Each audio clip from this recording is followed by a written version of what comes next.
Olá, muito boa tarde. São 50 anos de trabalho missionário, a maioria no Brasil. Viveu nas favelas de São Paulo, foi ameaçado de morte e nunca desistiu de estar próximo de todas as pessoas, fossem traficantes de droga ou voluntários de projetos solidários. O padre Joaquim Gonçalves é missionário da Consolata e está hoje connosco neste programa. Padre Joaquim, boa tarde, obrigado por estar connosco. Um percurso de vida marcado por esta missão no Brasil, que lhe pedia para partilhar connosco. Claro que há muitos episódios, sejam os das favelas, sejam os da ação pastoral, mas como é que foi parar ao Brasil? Eu sempre disse aos meus superiores, desde estudante, que nunca diria não.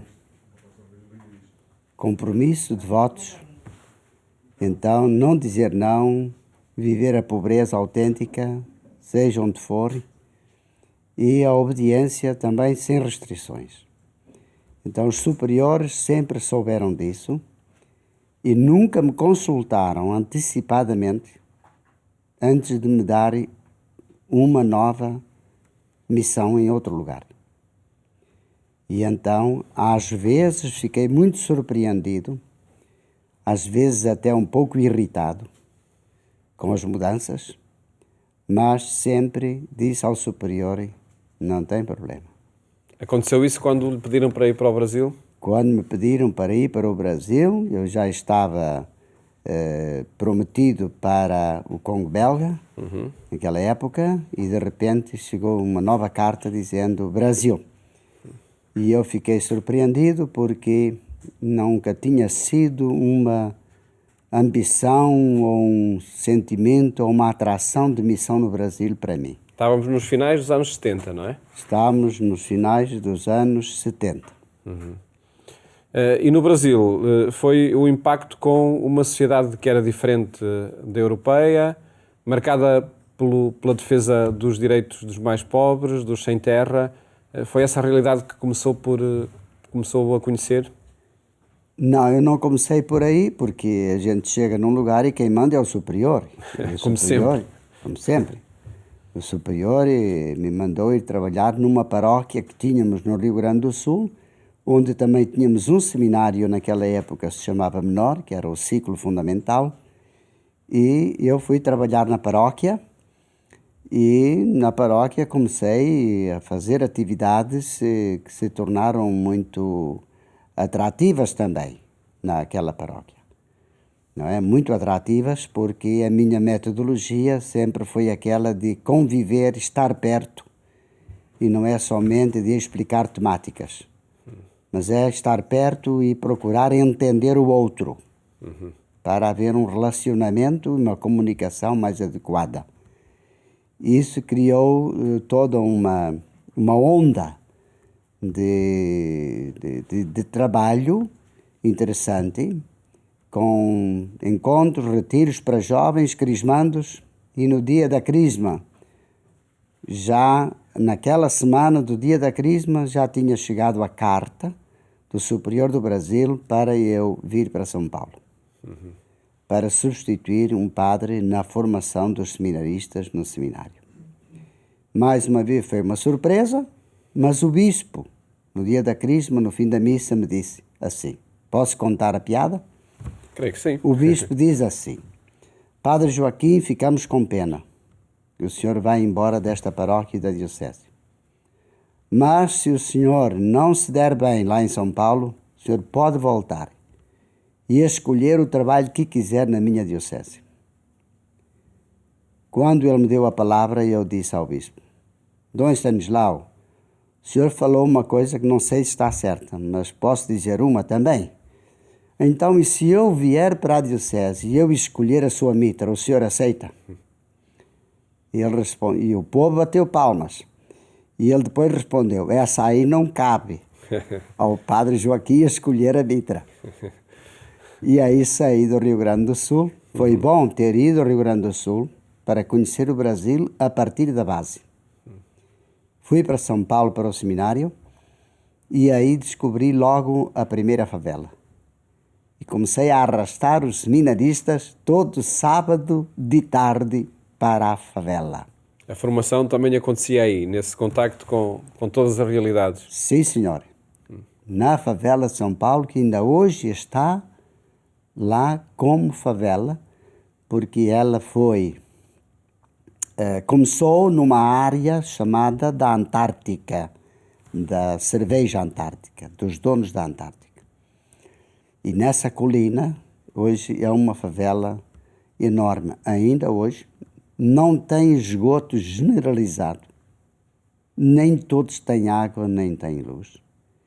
E eu trabalhei lá alguns meses antes de voltar para Portugal novamente. E como é que foi esse trabalho aí na favela? Foi que aconteceu esse contacto com muitas realidades, com o mundo do tráfico da droga, e o Padre Joaquim estava próximo de todos. A minha maior experiência com traficantes de droga foi em São Paulo, mas não foi nessa favela. Foi na maior favela de São Paulo, que se chama Heliópolis, que está na fronteira da cidade de São Paulo, da Câmara e da São Caetano. Aquela é a maior favela de São Paulo. E nós abrimos a missão aí, a Consolata, em 2002. E o meu superior, não sei se não encontrou mais alguém, foi-me tirar a outra favela da Bahia. Foi-me lá buscar. Quando eu falei para o bispo, já esqueci o nome. Depois ele vem. Quando eu falei para o bispo para despedir, ele diz assim: padre, o senhor não pode ir embora daqui. Como assim? O superior manda. Eu vou ligar para ele. Ligou para o superior, eles conversaram não sei o quê, e depois o superior ligou para mim e diz: olha, escolhe tu, decide. Se ficas aí ou vens para São Paulo para a gente abrir a nova missão na favela. E eu disse ao superior: tu é que mandas, não sou eu. E então, tinha o mandato do eu superior. vim para Heliópolis, morei 2 anos sozinho, em Heliópolis. E durante esses 2 anos, então, eu comecei tudo a partir, vamos dizer assim, de zero, como organização das várias regiões dessa favela. E um dos meus contatos, que sempre foi, é com os chefes, as chefias. E aí havia os grandes chefes da droga. Contactos perigosos. Contatos perigosos no sentido de serem criticados, não no sentido de eu colocar a minha vida em risco. Aí não. Não o sentiu? Não. Quando falava com... Não. Eu entrava nos bares, quando eles estavam lá tomando cerveja, e os cumprimentava e apertava a mão. Às vezes eu dava uma piada e dizia: olha, a tua mãe está muito gorda, não podes comer tanto. Depois, quando mudei de lugar de habitação, acabei morando ao lado de um traficante, dos grandes traficantes. Morava ao lado e eu sabia a que hora ele chegava de madrugada e a que hora saía com um carro que ele tinha de vidro fumê. E então eu tive um contato muito direto com esses grandes chefes da droga, que depois também me ajudaram para eu comprar um terreno. Ou melhor, para eu tomar posse de um terreno para construir uma igreja de Santa Paulina, que hoje é a paróquia Santa Paulina. E então, de um lado, eles me ajudaram também, mas confundiram a polícia. Porque a polícia um dia, saindo da favela, me cercou, 2 carros da polícia, mandaram-me descer do carro e apontaram-me 4 armas. Pediram-me a chave e os documentos. E eu fiz tudo. E depois perguntei: por que é que os senhores estão fazendo isto? Porque o senhor se relaciona com os traficantes e a placa do carro é clonada. Disse: não, senhor, não é nada clonado. E então eu contei-lhes toda a minha história, onde é que morava, tudo. Eles baixaram as armas, pediram desculpa, mas eu aproveitei para fazer-lhes um sermão na rua. Quando eu contei ao bispo, na semana seguinte, essa história, o bispo diz assim, bispo auxiliar de São Paulo, padre, o senhor não pode mais morar sozinho na favela. Se o matarem, vão dizer que a culpa é minha. E eu disse ao Dom Tomé, que agora é bispo de Ribeirão Preto, eu disse, Dom Tomé, não se preocupe. Se me matarem, eu vou mais cedo para o céu. Não tem problema. E continuou a morar sozinho? Continuei a morar sozinho até que o superior depois decidiu retirar-me para eu ser dirigente de uma casa de retiros. E que contactos são esses com os traficantes de droga? Que possibilidade de diálogo existe? Que palavra o padre lhes poderia deixar? E, sobretudo, palavra que tivesse acolhimento? Muito forte. O diálogo tem que ser aberto, assim, como é que eu vou dizer? Meio na brincadeira, ser um diálogo assim muito fraterno, muito aberto, e também ter momentos importantes de diálogo mais silencioso, mais secreto, para falar das consequências que eles criam na sociedade com a questão da droga. Então, as suas palavras tinham acolhimento? Tinha acolhimento. Tanto é verdade, uma prova disso é que o Carlos, que era um dos 3 grandes chefões, foi preso, foi para a segurança máxima, os 300 e tal quilómetros de São Paulo, e a mãe dele, um dia, veio-me dizer assim, Padre Joaquim, o meu filho tem saudades do senhor, e ele me pediu para lhe falar, para o visitar na prisão. Ficavam essas referências, não é? Que combate ia sendo possível fazer também à violência, aos conflitos que muitas vezes existem nesses ambientes das favelas? Os conflitos que existem entre grupos nas favelas, o mais desafiador que eu tive foi na favela de Salvador. Esse foi desafiador e, digamos assim, até correndo certos perigos, porque me disseram o seguinte, esta noite um grupo vai matar o outro. Estão já armados. E eu pensei, o que é que eu vou fazer? Eu vou para lá. Vou tentar um diálogo entre os 2 grupos. E passei a noite inteira, estando num grupo, falando com eles, e depois indo para outro grupo, falando com eles, até às 5 da manhã. E eles baixaram as armas, desistiram do ataque. E a partir daquela experiência, eles ficaram também assim muito, digamos, surpreendidos com essa experiência e eles não se atacaram mais. A palavra do padre conseguiu convencer. Já tem que ter paciência, convencer, dar motivações, não fazer isso. Não é? Dar motivações para essa gente. Mas eles sentirem também a presença confiante no meio, isso é fundamental. Fundamental. Para além dessa diplomacia que exercia com sucesso, não é? Como se vê, como é que era depois a atividade pastoral do padre? Onde é que celebrava? De que forma se ia encontrando com todas as pessoas?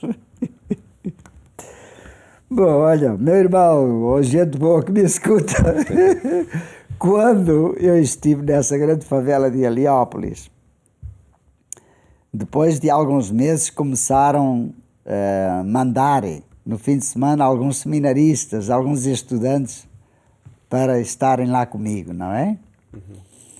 E no começo as missas que eu celebrava todo dia eu celebrava a missa numa casa. Isto é, eu passava a tarde inteira visitando barraco por barraco, favela, isto é, viela por viela, visitava as famílias, quem estava em casa, e depois fazia uma proposta de celebrar a missa numa casa, perguntava, gosta, que celebre na sua casa, venha celebrar a missa aqui, e pronto. E ali juntava 10, 15 pessoas, celebrava às vezes na rua, e também cheguei a celebrar missa em cima de um fogãozinho, que era uma casa que não tinha nem mesa, nem cadeira, nada para se sentar.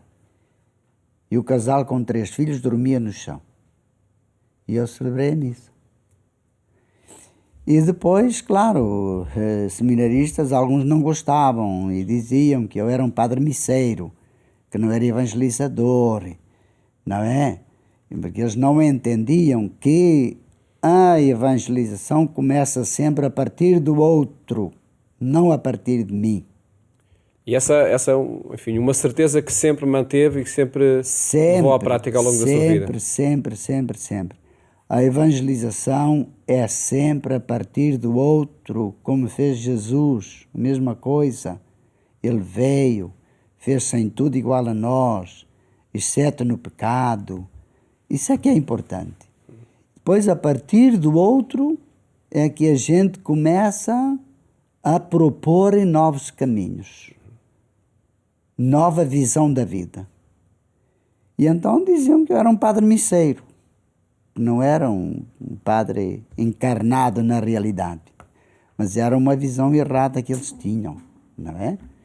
Porque a proximidade era total, proximidade não é? total. Então começava por aí, depois fomos caminhando. A primeira capela construída foi de São Benedito, ao lado de um córrego esgoto, não é? Aquela capela que não era com dinheiro da Europa nem das ajudas missionárias, nunca quis isso. Era sempre com recursos do povo.